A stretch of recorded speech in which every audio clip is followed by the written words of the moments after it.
In today's cutthroat business world, there's a predator hiding in plain sight. And we're not just talking about a bad boss. This is something way more calculated, way more destructive. So today, using some fantastic research from the International Journal for Multidisciplinary Research, we're going to unmask the corporate psychopath.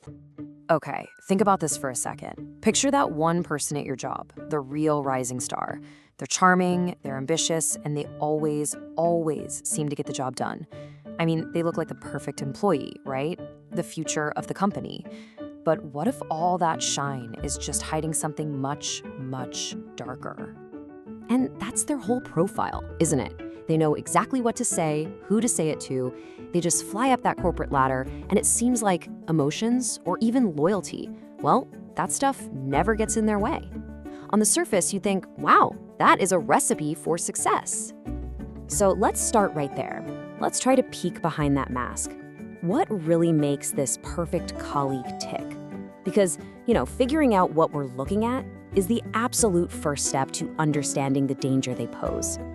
A psychologist named Robert Hare, who's a real pioneer in this field, he nailed it with this quote.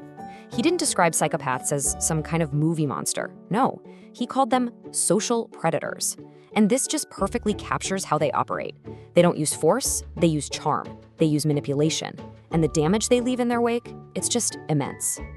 But we're not just talking about a difficult person here. The research gives this a very specific name, the corporate psychopath. And it's a term for a very particular kind of person who is absolutely thriving in our modern offices. So what on earth does that actually mean? Well, a corporate psychopath isn't necessarily a criminal, and that word, subclinical, that is the key. It means they have all the core traits, the lack of empathy, the manipulation, but they operate just below the radar, just under the line that would get them a clinical diagnosis or land them in jail. And this is a great way to think about it.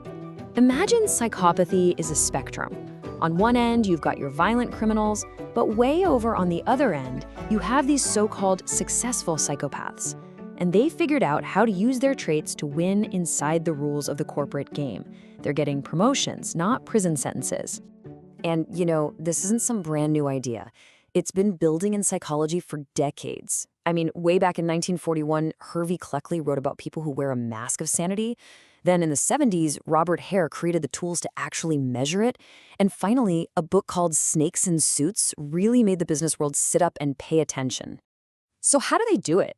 Really, what are the moves they make? What are the specific tactics they're using to not just get by, but to get ahead inside a company? Let's open up their playbook.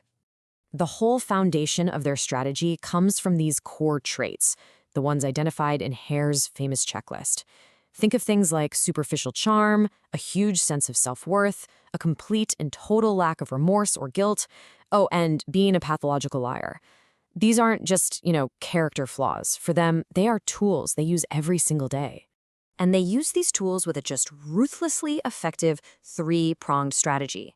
It's so simple. They look up, and they charm their bosses, flattering them, taking credit for everything.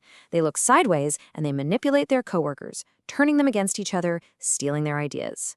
And they look down, and they just use or abuse their team members, seeing them as nothing more than pawns on a chessboard. Now, I know what you might be thinking. It's easy to hear all of this and just think, oh, that's just a bad boss, or that sounds like a narcissist. But the research is crystal clear. A corporate psychopath is something else entirely, and it's so important to understand the difference. Okay, this breaks it down really well. So a narcissist, for example, is driven by this deep, desperate need for admiration. They really care about their image. A psychopath? Totally different game. They could not care less if you admire them. They're driven by power, by stimulation, and they feel zero, and I mean zero, guilt or shame for anything they do. And to get a little more specific for a second, psychopathy isn't even the same as the official diagnosis you might hear on a crime show, antisocial personality disorder, or ASPD. See, ASPD is a much broader category, and it's based on what a person does, their observable antisocial actions. Psychopathy is deeper. It's a more severe deficit in their personality. It's about who they are inside, that complete empty space where a conscience should be. So what happens when someone like this actually gets into power? Well, this is where it gets really ugly. The consequences are just devastating, not only for the people who work for them, but for the entire organization. Okay, this graph tells the whole story. It's wild. At first, that top line shows their perceived performance just goes through the roof. Everyone thinks they're a genius. But then, look at the other line. That's the actual performance of their team. It might go up a little at first, but then it absolutely craters as their toxic behavior just poisons everything. That gap between the two lines, that's the path of destruction. And the fallout is just brutal and totally predictable. People stop showing up for work, conflict and bullying become the daily routine.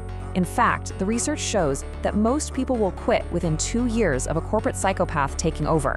And this leads to everything from fraud and financial trouble to the complete and utter collapse of company culture. All of this begs one huge question, right? If these people are so destructive, why on earth do they keep getting promoted?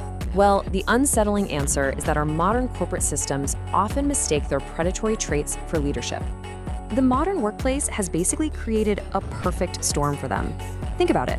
There's high turnover, constant reorganizations. We barely know our colleagues.